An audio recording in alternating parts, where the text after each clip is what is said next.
I had this great experience of finding this quotation from Foucault and really liking it and using it in a piece of writing and using it as a sort of an emblematic statement for myself to think about therapeutic practice. And then I read Deleuze's book on Foucault, and I realised he picked out the same quotation. I was thrilled to bits, and somehow that was very affirming. He liked the same one. And it goes like this: the most intense point of a life, the point where its energy is concentrated. Think about that. Think about what it means to work with people at the moments of intensity in their experience.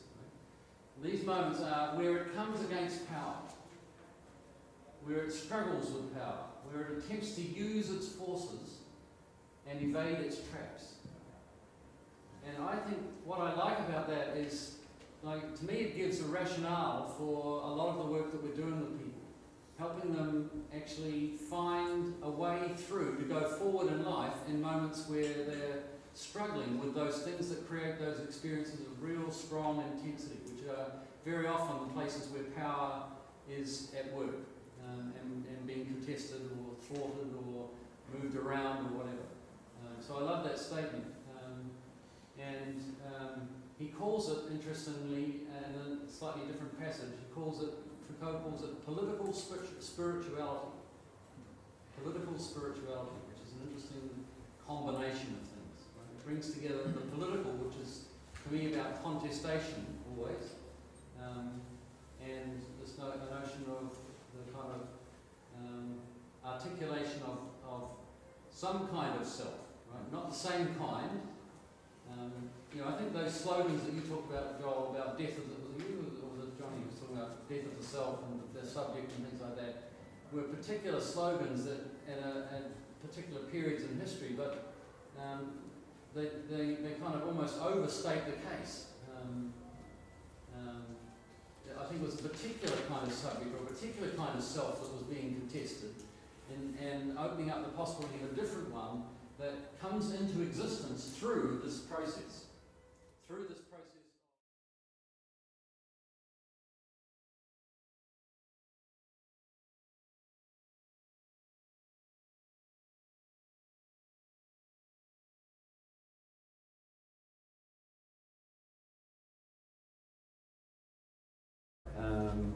I was slightly, in the end, surprised that a lot of people weren't doing that and were just counselling individuals.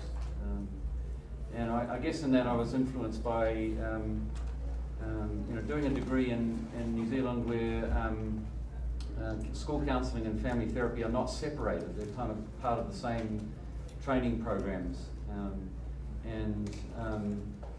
So I had an influence from reading family therapy literature, which is kind of what I got most captured by when I was doing my master's study.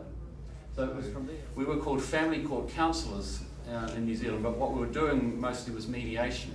And the reason for that was it was called family court counselling rather than mediation was because the judges had another step that they would do before something went to a trial, which they called mediation, which was often along the lines of this is what the law says will happen if you don't fix it and reach an agreement between you.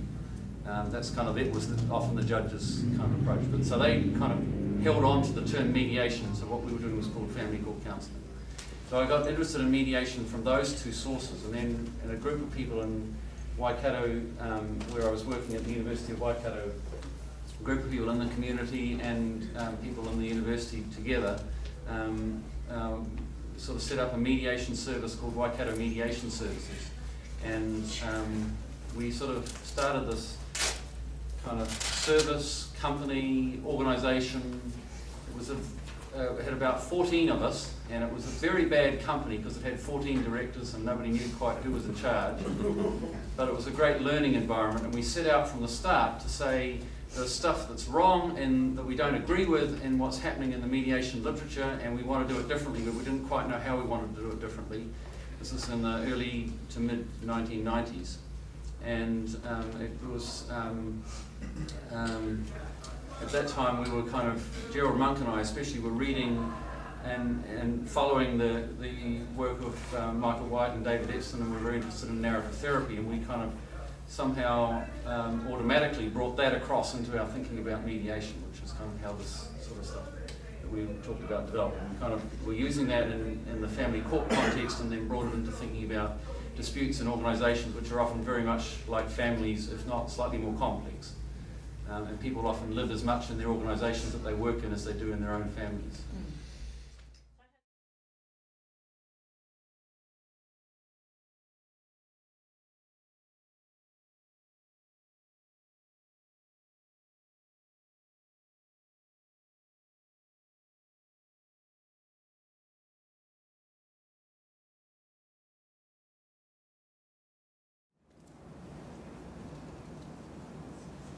No, I was just thinking, I can just insert this quickly, that some of those prescriptions, to me, have echoes in the background of existentialist philosophy.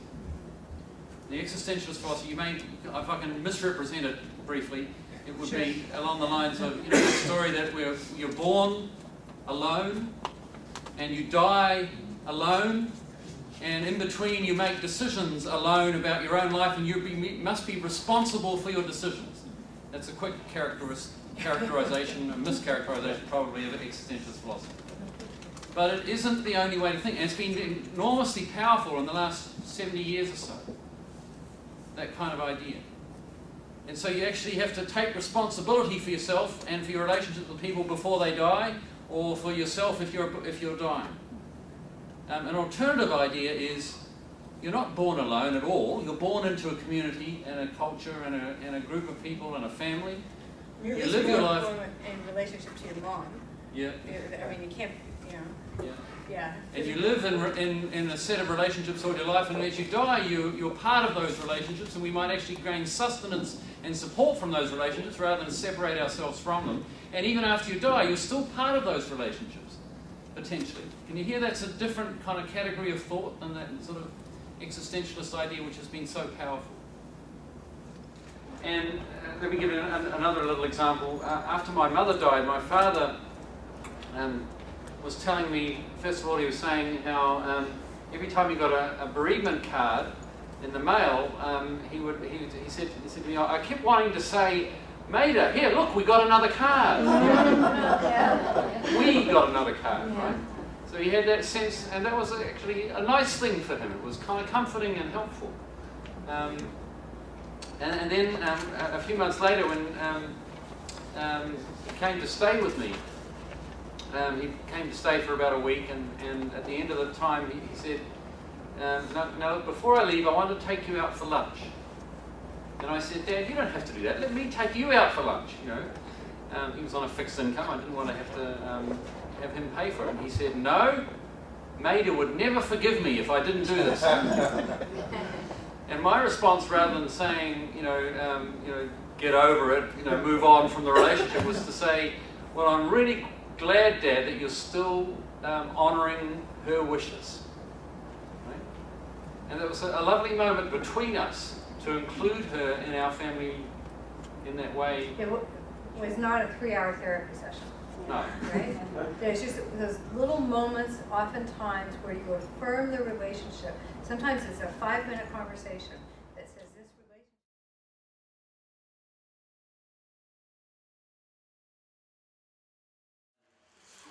So, in order to understand what kind of personhood is promoted by neoliberal thought, and therefore that we need, in terms of the development of narrative therapy, to take account of, or to actually analyse and to critique, we need to think about the role of competition. Competition in the market is regarded as the ideal that we should all ascribe to, a utopia that we should all aim for. Things like loyalty to companies and institutions is being replaced. It's being replaced by loyalty to our personal projects in the marketplace.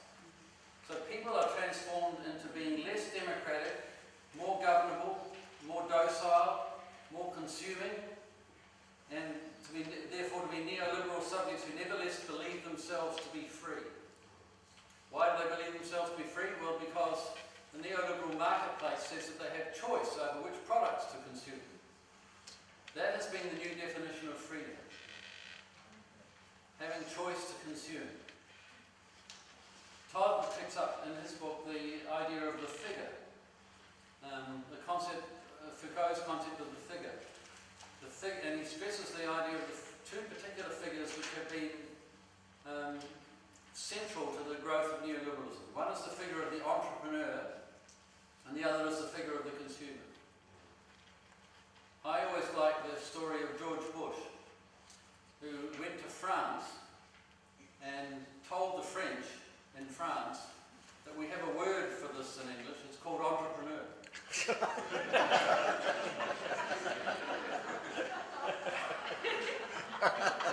did this apparently.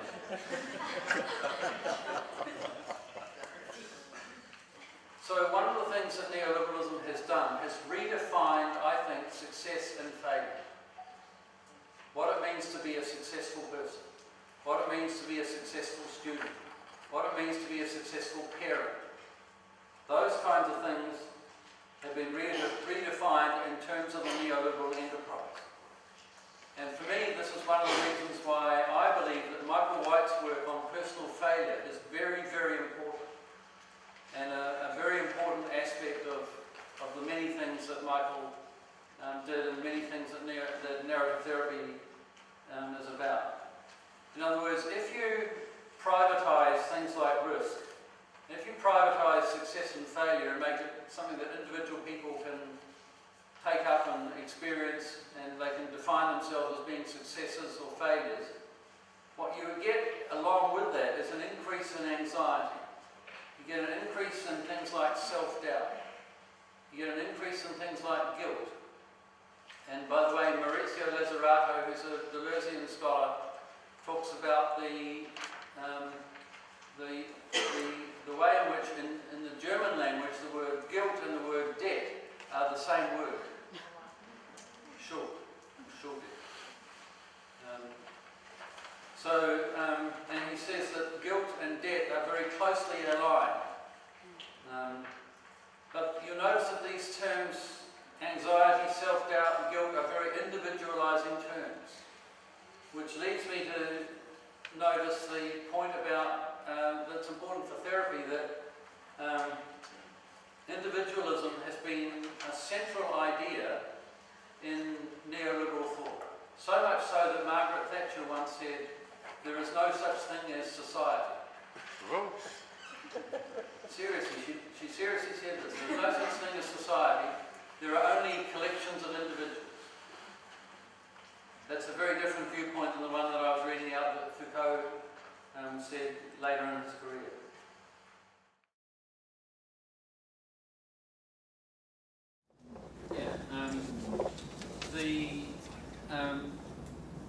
The metaphor of social constructionist thinking has put a lot of kind of emphasis and developed the meaning of relationship, and gets us to see, in contrast to that existentialist viewpoint that I talked about before, that our sense of who we are in the world is strengthened if we think of it in terms of relationship, relational being, which is the title of Ken Jürgen's latest book that just came out last year.